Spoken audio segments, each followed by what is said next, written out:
Voter তালিকা নিৰ্বাচনী আয়োগে প্ৰস্তুত কৰে তাত বিজেপিৰ কোনো কমেন্ট নাই।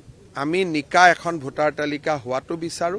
কৰবাত ভুল থাকিলে ইলেকশন কমিশনে শুধৰাব লাগে আৰু ভোটাৰ তালিকাৰ সম্পূৰ্ণ দায়িত্ব নিৰ্বাচনী আয়োগৰ। তাত আমাৰ কোনো কমেন্ট নাই। আমিও কমপ্লেইন দিম। 22 জানুৱাৰীলৈকে কমপ্লেইন দিয়াৰ সময় আছে। বহুত জায়গাত আমাৰ নজৰতো আছে যে এইজন মানুহ ঢুকাইছে, নামটো ভোটাৰ লিষ্টত আছে। এইজন মানুহ কেৰালাত কাম কৰি আছে, অসমৰ ভোটাৰ লিষ্টত নাম আছে। এইজন মানুহ বিদেশী ন্যায়াধিকৰণে বিদেশী বুলি কৈছে, ভোটাৰ লিষ্টত নাম আছে। গতিকে এভিকশন হোৱা জায়গাত তেওঁৰ এতিয়া ঘৰ নাই, কিন্তু তেওঁৰ নামটো ভোটাৰ তালিকাত আছে। গতিকে বিজেপিয়েও ভোটাৰ তালিকাত বিসংগতি দৰ্শাই 22 জানুৱাৰী আগতে আমিও অভিযোগ দিম।